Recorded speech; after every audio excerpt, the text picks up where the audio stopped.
बिस्मिल्लाहिर्रहमानिर्रहीम। अस्सलाम वालेकुम। आप देख रहे हैं हालात। मैं हूं सईद चौधरी।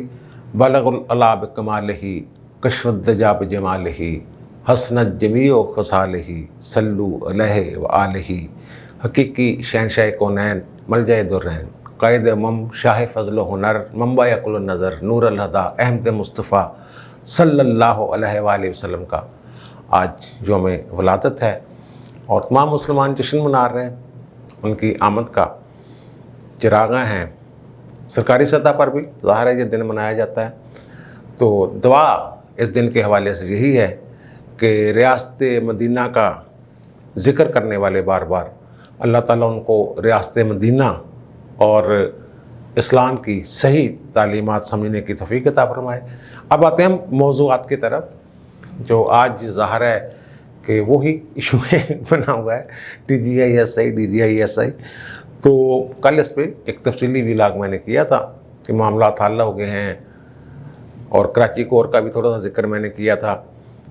आज chief of army staff general Qamar Javed Bajwa ने ISI हेडक्वार्टर्स का दौरा किया है और जनरल फैज़ हमीद DGI-SI ने उनका इस्तकबाल किया है और ये ख़बर बार बार चलवाई गई है TV चैनल्स पर और काफ़ी देर तक इसके टिक्कर जो हैं वो चलते रहे हैं। DGI-SI फैज़ हमीद, DGI-SI फैज़ हमीद और चीफ ऑफ आर्मी स्टाफ का दौरा, ब्रीफिंग। इससे क्या मतलब लिया जा सकता है या क्या पैगाम है इसमें? क्या खान साहब का जो है बयानिया कह लेंगे, उन्होंने जो कहा है कि जनाब मेरा इख्तियार और मैं नहीं मानता वगैरह वगैरह, क्या ये उसकी तरफ बात जा रही है या कुछ और बात है? इस पर बात करेंगे। और फिर PDM ने वही जो अपने जलसे जुलूस रैलियाँ शैलियाँ उनका उन्होंने 20 अक्टूबर से आगाज़ करना है। PDM के इजलास के बाद प्रेस कॉन्फ्रेंस की है मौलाना ने और वहाँ नून लीग का कोई लीडर नज़र नहीं आ रहा था। इस पर भी लोग सोच रहे हैं कि वो नून लीग का बंदा नहीं था वहाँ यार। और क्या PDM जो है इमरान हुकूमत को गिराने में कामयाब हो जाएगी? कहाँ तक मामला जाएगा, इस पर बात करेंगे। लेकिन इससे पहले यार एक बड़ी अहम बात है, ये सिंध हाई कोर्ट बार में एसोसिएशन का एक सेमिनार था और वो था कि अदलिया की आज़ादी एक जज की इनफरादी आज़ादी और सोच से मशरूत है। यानी जज अपने तौर पर भी आज़ाद हो, अगर जज आज़ाद होगा तो अदलिया आज़ाद होगी। वहाँ बहुत मानी खेज जो खिताब किया है वो सुप्रीम कोर्ट के मिस्टर जस्टिस मकबूल बाकर साहब ने किया है और उन्होंने नाम लिए बगैर जो अदलिया में चल रहा है जस्टिस गाजी फाइज ईसा वाला मामला लेके और दीगर मामला लेके, जो हम ये कहते हैं कि जनाब मुक़्तदरा से मुराद अदलिया भी है, दो अदारे मिलके मुक़्तदरा बनते हैं, तीसरा थोड़ा सा हिस्सा आप सिविल ब्यूरोक्रेसी का डाल दें बीच में। ये मेरा तो ये फ़लसफ़ा बन गया हुआ है 2016-17 से।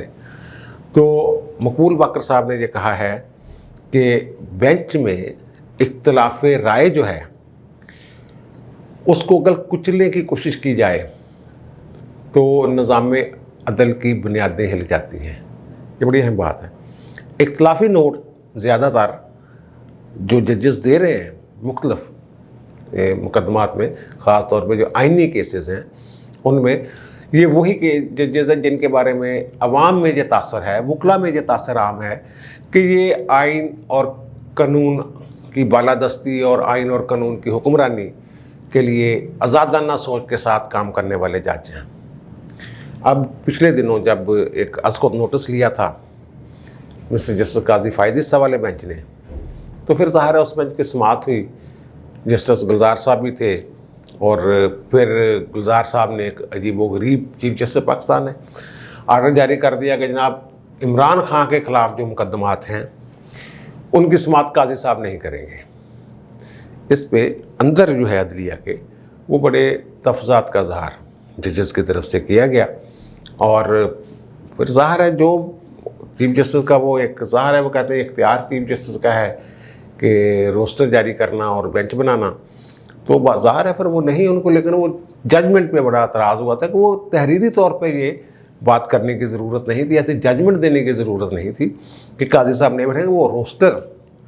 वो अब उन्होंने ये कहा है एक जस्टिस मकबूल बाकर साहब ने कि अदलिया में जो केसेस की तकसीम है, यानी चीफ जस्टिस पाकिस्तान जो मुकदमा तफवीज़ करते हैं मुख्तलिफ बेंचों को, उससे भी अदलिया की आज़ादी पर असर पड़ता है।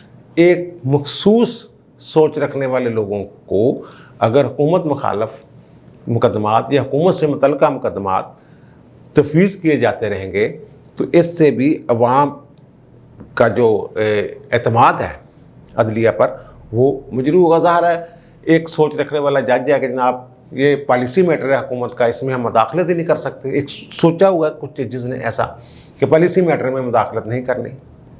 कुछ जजेस ऐसे हैं कि जहाँ भी कानून की अमलदारी की बात होगी, बुनियादी हकूक़ की बात होगी, वहाँ पे हम अपना इख्तियार जो है वो इस्तेमाल करेंगे। तो मकबूल बाकर साहब का जो ये ख़िताब है, मैं तो इसको बहुत दूररस नताइज का हामिल समझता हूँ। उन्होंने खुलकर बता दिया है कि अदलिया में के अंदर क्या हो रहा है, और ये बात करने की ज़रूरत क्या थी कि मखसूस जजेस को मखसूस मुकदमात देने से अवाम का एतमाद मजरू होता है। वो मैंने सुना है एक दो लोगों को जो PTI के बहुत डेड स्पॉटर है और काजी साहब के ख़िलाफ़ बड़े भी लाभ किए हुए उन्होंने इसको भी तनकीद का निशाना बनाया है जस्टिस मकबूल बाकर साहब के इस खिताब को। लेकिन मेरा ख़्याल है कि वो उन्होंने अपने ज़मीर के मुताबिक हक़ की आवाज़ जो है जहाँ भी बुलंद की जा सकती है वो बुलंद की है। और उन्होंने कहा कि जनाब ऐसा जो ये उन्होंने ये हो रहा नहीं कहा, उन्होंने कहा कि ऐसा करने से अदलिया के तकद्दुस के हवाले से मनफी सोच पैदा होती है, मनफी असरात उससे मुरतब होते हैं। और उन्होंने ये भी कहा है कि किसी जज को किसी दूसरे जज के दबाव से भी आज़ाद होना चाहिए। ये दबाव वही दबाव जो इंतज़ामी इख्तियार के तहत किसी जज पर डाला जाता है कि जनाब आप इस तरह के मुकदमा ना सुनिए, या सीनियर जज जो है वो जूनियर जजेस को ये कायल करने की कोशिश करता है जनाब इस पर ऐसा ही हम फैसला देंगे और यही करना है और यहाँ तक की बात पहुँचनी है, फिर इससे आगे नहीं जाना वगैरह वगैरह। और जूनियर जजेस, बहुत सारे जूनियर जजेस ऐसे हैं जिनको मैं जानता हूँ, वो नहीं बात मानते, वो अपना इंडिपेंडेंट राय देते हैं, इंडिपेंडेंट फैसला देते हैं। वो कहते हैं इंडिपेंडेंट फैसला देने से, जस्टिस मकबूल बाकर साहब ये कह रहे हैं कि अदलिया की वो तकसीम अदलिया में या कोई ऐसी बात नहीं होती, लेकिन अगर इख्तलाफ करने वाले जज को आप दबाएंगे तो ये गड़बड़ है।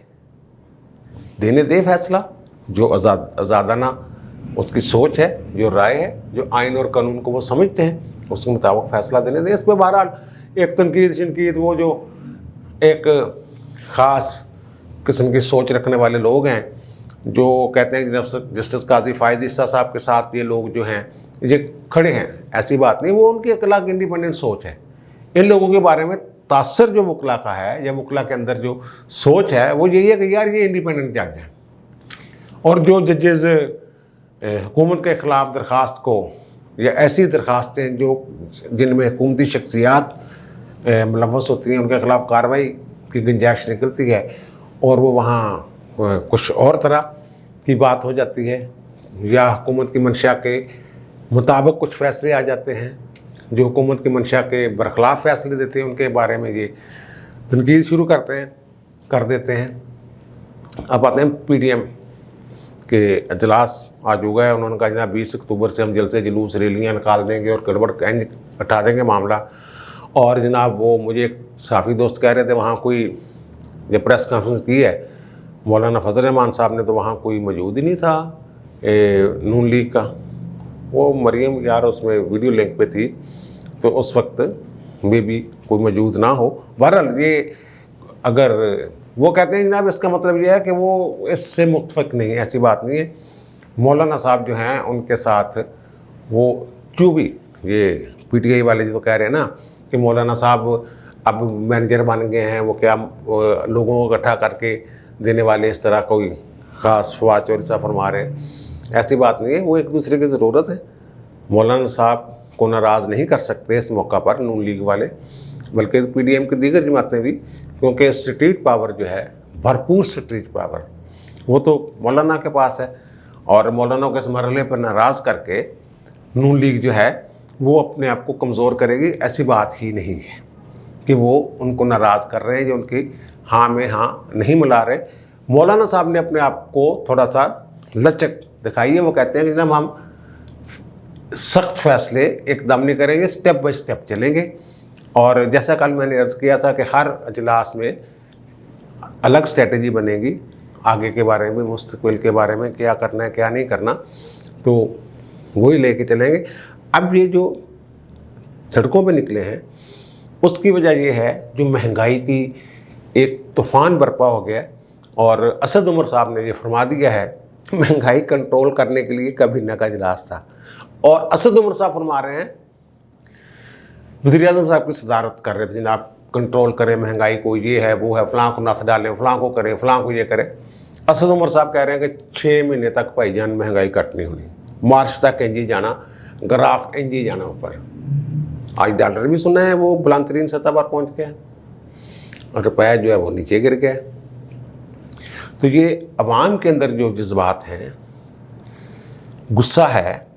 अब पेट्रोल पंप पे पेट्रोल डलवाने जाके चले जाएं, देख लें, वहाँ लोगों से बात कर लें, और लोग पेट्रोल डलवाते हुए क्या किस किस्म की गुफ्तगू कर रहे हैं, क्या कह रहे हैं, वो भी ज़रा आप तवज्जो फरमा लें, देख लें। वहाँ पे किसी को वो ग्रोसरी करने जाएं, घर का सामान खरीदने जाएं, हर जगह एक ही बात हो रही है, गालियाँ ख्यालियाँ पड़ रही हैं। अवाम गर्म होए ने, लावा पक गया होया अवाम के अंदर। और इस मौका पर अगर अपोजिशन कोई मौसर किस्म की तहरीक नहीं चला पाती महंगाई के ख़िलाफ़, हुकूमत के ख़िलाफ़, तो फिर अवाम का जो गैज़ो गज़ब है वो उसका निशाना ये भी बनेंगे कि जनाब आप लोगों ने अपने वो, क्योंकि नवाज शरीफ साहब कह रहे हैं कि 5 साल इसको करने दें, पूरे देखते हैं, ये अपने वज़न से खुद ही गिरेगा, जब मलिया मेट हो जाएगा और ख़ुद ही स्मैश हो जाएगा, सियासी शहीद नहीं बनने देना, वगैरह वगैरह। तो ये तो जनाब अपनी गेमें कर रहे हैं, हमें तो कोई देख ही नहीं रहा, कोई पूछ नहीं रहा। ये अवाम से भी डर रहे हैं अपोजिशन वाले, उनके गैज़ व गज़ब से बच रहे हैं। अपनी इज्जत बचाने के लिए इन्हें बाहर निकलना पड़ेगा। अपना जो इनका अवाम के हकूक़ की बात करने की बात है कि अवाम के हकूक़ की बात हम करते हैं, उनकी अवाम के हकूक़ के हम मुहाफ़िज़ हैं, हम लड़ेंगे उनके लिए, ये इस बात को साबित करने के लिए इन जमातों को बाहर निकलना पड़ेगा। अब ये तहरीक जो है किस तरह चलती है, तहरीक से माजी में जो भी तहरीकें चली हैं, हुकूमत का कुछ नहीं हुआ जब तक एक मखसूस मुक़्तदरा या मुक़्तदरा का एक मखसूस हिस्सा उनके साथ नहीं मिला। जो भी तहरीक चली है कामयाब हुई है, हुकूमत घर गई है, या तो मार्शल लगा है, या फिर अगर मार्शल को उठाया गया है तो वो भी उन्हीं के कुछ लोग थे जिनकी हिमायत से तहरीकें चली और डिक्टेटर साहब जो है वो घर गए हैं। तब्दीली नज़र आ रही है, कुछ हो रहा है कुछ ना कुछ, लेकिन इस तहरीक से उस तरह की तवक्को कम से कम मैं नहीं रखता कि जनाब ये तहरीक निकले मार्च तक हुकूमत को गिरा देंगे। वो उनको मफलूज करने की कोशिश करेंगे, हुकूमत को बेबस करने की कोशिश करेंगे, लेकिन ये इनकी तहरीक से ऐसे वो मुझे गिरती हुई सरदस उस तरह गिरती हुई नजर है। लेकिन शेख रशीद साहब तो बहुत कोशिश कर रहे हैं कि तहरीक को इस नहज पर ले जाएं कि जनाब खान साहब खुद ही भाग भूग जाए। आज फिर उन्होंने कह दिया जनाब ये अपोजिशन जो है ये तो मरा हुआ हाथी है। उन्हें ये नहीं पता होता कि जिंदा हाथी लाख का होता है, मरा हुआ 1.25 लाख का होता है शेख रशीद साहब। और वो बरंगेख्ता कर रहे हैं, मुसलसल मुश्तिल कर रहे हैं इनको अपोजिशन को कि जनाब कुछ करो, इमरान खान का कुछ करो, मतलब यही है। वो बड़ी ज़बरदस्त बात की है राना सनाउल्लाह साहब ने। उन्होंने कहा जनाब कि शेख रशीद साहब जिस हुकूमत के साथ होते हैं उसको घर भेजने में भी बहुत वो मुतहर्रिक होते हैं, घर भेजने का इंतज़ाम भी यही करते हैं, क्योंकि उनको कहा जाता है कि जनाब ये आने वाले, इनके साथ खड़े हो जाओ, और ये इनको अब घर भेजना है तो भाई इनको कोई अपोजिशन वालों से कहें, कुछ गर्म शर्म हो। और अब आखिरी बात DGISI वाली।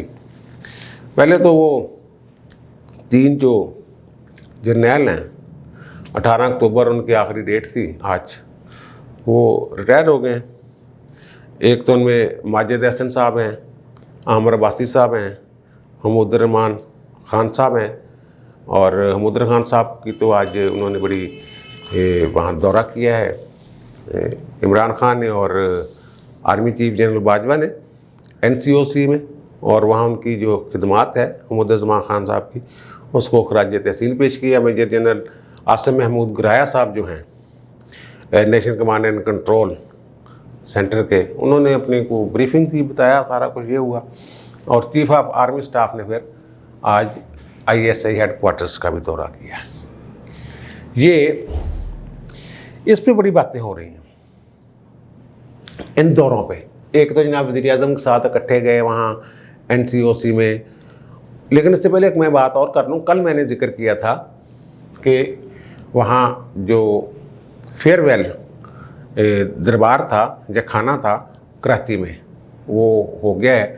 यानी कि जनरल सईद साहब मेरी इतला के मुताबिक उन्होंने वो आ गए हैं वहाँ, और नदीम अहमद अंजम साहब जो हैं वो, यानी वहाँ कमान की तब्दीली होगी। लेकिन ये खबर कहीं आई नहीं, ये खबर आई नहीं कहीं। लेकिन आज गुजरांवाला में जो कमान की तब्दीली हुई है, और वहाँ जनरल आसिम मुनीर साहब जो क्वार्टर मास्टर जनरल बन गए हैं, वो उन्होंने जो अपनी कमान है वो मोहम्मद आमर साहब के सुपुर्द कर दिया। इसकी तस्वीरें भी आई हैं, खबर भी आई है। इन तीनों वाक़यात को हमारे जनरल साहब का जो ISI का दौरा है, ये कमान की तब्दीली, कराची वाली कमान जो मैंने कल कहा है कि मेरी इत्तलात के मुताबिक वो भी हो चुकी है, और फिर NCOC का दौरा। ये इससे ये पता चलता है कि उनको कह दिया गया है कि जनाब जो हमने नोटिफिकेशंस किए थे उस पर अमल दरामद शुरू हो गया है। वो हर हाल में उन्हीं तारीख़ों पे जो हमने मुतय्यन की थी कि फ़लाँ तारीख़ को ये इतने दिनों बाद ये चार्ज संभाल लेंगे, कमान तब्दील हो जाएगी, उसी के मुताबिक वो मामला चलेंगे। ये पेशावर वाली कोर जो है ये फैज़ अमीर साहब को दी है उन्होंने, और उसमें क्योंकि अभी नोटिफिकेशन नहीं हुआ, मैंने ये जिक्र किया था कि एक विलाग में कि इंटर सर्विसेज जो इंटेलिजेंस है ये 1948 में फ़ौज ने ही बनाई थी। इनके जो मेजर जनरल थे शहाद अहमद पहले इनके इसके हेड थे। उसके बाद फिर इसका काम जो भी इंटेलिजेंस पाकिस्तान में काम करने वाली एजेंसियां हैं उनका तमाम का डाटा इकट्ठा करके उसको उसकी देखना, उसका तज्जिया करना, इस तरह काम था। बाद में ज़ाहिर है इसमें सियासत इन्वॉल्व हो गई, सारा कुछ हो गया। ये एक वाज़े पैगाम दिया गया है खान साहब को फ़ौज की तरफ से कि जनाब ISI जो है वो सिविलियन अदारा नहीं है, वो हमारा अदारा है। ये मैं बात अपनी इन्फॉर्मेशन की बुनियाद पे कह रहा हूँ। उनको ये पैगाम दिया गया है कि भाई साहब ये फेज सेविंग के लिए ओके ठीक है, अखलाकी तौर पर आप कर लें। माजी में 2-3 वाक़यात ऐसे हुए हैं कि वज़ीर आज़म ने तकर्रर किया है इनका। एक तो मसला ये ना 30 साल तक तो यहाँ मार्शल था, पता ही नहीं चलता था कि चीफ एग्जीक्यूटिव कौन है मुल्क और आर्मी चीफ कौन है। ठीक है ना, अगर अयूब खान ने किसी का तकर्रर किया था तो वो सदर भी था और फील्ड मार्शल भी था और कमांडर इन चीफ भी था। याहिया खान ने अगर किया होगा, ज़ियाउल हक ने अगर किया होगा, मुशर्रफ ने अगर किया होगा, तो पता ही नहीं चलता, वो कोई बन ही नहीं सकी, यहाँ सिस्टम ही नहीं बन सका। तो अब भी वो ये कह रहे हैं रावलपिंडी वाले कि जनाब ये हमारा अदारा है। वो कहते हैं कि जहाँ भी वर्दी वाला कोई बैठा हुआ है वो फौज का अदारा है, यहाँ हेड जो वो कर रहे हैं, और चीफ ऑफ आर्मी स्टाफ उसके बॉस हैं, आई एम दी बॉस। जैसे मेजर जनरल आसिम महमूद गराया साहब जो है NCOC, वहाँ खान साहब गए हैं, वज़ीर आज़म दौरा किया है, ब्रीफिंग दी है उन्होंने। तो वहाँ भी जो सल्यूट हुआ है, जो बॉस थे मेजर जनरल आसिम महमूद के, वो जनरल बाजवा थे।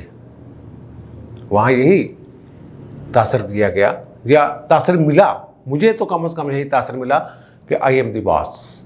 ये वर्दी वाले जो भी है, जहाँ भी बैठा है, सिविल अदारे में बैठा है, तो बॉस जनरल बाजवा हैं। और जो दूसरी बात कि फैज़ अमीर साहब ने जनाब इस्तकबाल किया ISI के हेडक्वार्टर्स में chief of army staff general Bajwa को, और ब्रीफिंग दी उन्हें अफ़गानिस्तान के इशू पे और मुल्क की सलामती के हवाले से मुख्तलिफ, और अदारे की कारकर्दगी फैज़ अमीर साहब की नहीं, अदारे की कारकर्दगी को, यार अदारे में फैज़ अमीर साहब भी तो आएंगे ना यार, उन्होंने सराहा। ये ISPR की तरफ से जारी किए गए बयान में कहा गया है। तो ISPR ने ये बयान जो जारी फरमाया है, आपको मैं बता दूं कि मुख्तलिफ चैनल्स पे ये अखलाकी तौर पे उनको पाबंद किया, अखलाकी तौर पे मैं कह रहा हूँ लफ्ज़, अखलाकी तौर पे उन्हें पाबंद किया गया कि जनाब आप DGIS पे ना ज़्यादा वो अंदाज़े ना लगाएं। ज़्यादा वज़ीर आज़म साहब की इसमें ज़रा इंसल्ट का पहलू निकल आता है, तो तकर्रर तो नहीं का होना है। वो तीन नाम भेजे हुए हैं, उन पर गौर हो रहा है, ये सिर्फ फेस सेविंग के लिए है। और नदीम अंजम साहब जो हैं, उनका ही फाइनल है, दायरा लगा हुआ है जनाब, ओके टिक लगा हुआ है कि यही है। तो अब जो बाजवा साहब गए हैं वहाँ, वो वहाँ जाके उन्होंने यही पैगाम दिया है कि आई एम द बॉस, कि ये जो DGISI बैठे हुए हैं, इसका बॉस मैं हूँ, मैं ब्रीफिंग लेता हूँ इनसे, मैं कहता हूँ कि वज़ीर आज़म को ब्रीफिंग दें। ये पैगाम है। ये नहीं कि उनकी इसमें एक पहलू ये भी निकलता है कि वज़ीर आज़म साहब क्योंकि कह रहे हैं कि जनाब फैज़ हमीद को रहने दें और फैज़ हमीद को DGISA के तौर पे अभी नाम लिया जाता रहे तो वो उनकी फेस सेविंग हो जाएगी, फेस सेविंग। लेकिन मैं इसके उल्ट बात देख रहा हूँ कि वहाँ इस दौरे का मतलब ये है कि आई एम द बॉस, यानी अगर जर्नैल बैठा होगा 3 सितारों वाला ISA के चीफ के तौर पर, तो उसका बॉस जो है वो 4 सितारों वाला जनरल जो है वो होगा। यानी फैज़ हमीद साहब के जनरल जो हैं, बॉस जो हैं, वो जनरल बाजवा साहब हैं। ये पैगाम है इस दौरे का मेरे ख्याल में। और दूसरा एक पैगाम जो जनरल फैज़ हमीद पे बड़ी तनकीद हो रही है, ये है वो है, तो इस हवाले से भी एक छोटा सा जुज़वी पैगाम ये भी है कि आप तनकीद करते रहें, लेकिन फैज़ हमीद फ़ौज का ही हिस्सा है, हमारे हैं, वो फैज़ हमारा है, ये एक पैगाम है। एक दूसरा ये है कि फैज़ का बॉस मैं हूँ, ISI के चीफ का बॉस मैं हूँ, ISI फ़ौज से अलग नहीं है, ये सिविलियन अदारा नहीं है, ये पैगाम दिया उन्होंने। मैंने अपने कल के व्लॉग में कहा था कि पीर नहीं तो बुत 20 तारीख मैंने कहा, और फिर हालात वो मैंने कहा था हिसाब किताब और ये और वो सारा, तो वो जो उन्होंने प्लान किया हुआ है जो तब्दीली का, ISPR ने जो नोटिफिकेशन जारी किए थे उसके हिसाब से तो इन्हें 21-22 तक जो है वो जनरल नदीम को चार्ज संभालना था ISI के चीफ के तौर पर। तो लेकिन वो हिसाब किताब में गड़बड़ हो सकती है। वो ख्याल ये है कि बुध, कल मैंने कहा था बुध का ये है इम्कान के बुध वाले दिन, यानी परसों 20 तारीख को ये हो जाए, जो 20 नहीं तो 21 हो जाएगा। 24 को सुना है कि वज़ीर आज़म जा रहे हैं सऊदी अरब, और उससे पहले ये काम निपटा के ही वो जाएंगे, और जुमे तक जैसे शेख रशीद ने कहा था कि ये फ़ाइनल हो जाएगा। और फाइनल मेरी इतला के मुताबिक जनरल नदीम अंजम साहब हैं, उन्हीं का फ़ाइनल होगा। दायरा लग गया हुआ है, टिक लग गया हुआ है, तो बस अब नोटिफिकेशन हो जाएगा। तो अब मुझे दीजिए इजाज़त, इंशाल्लाह दोबारा मुलाकात होगी नए व्लॉग के साथ। अल्लाह हाफ़िज़।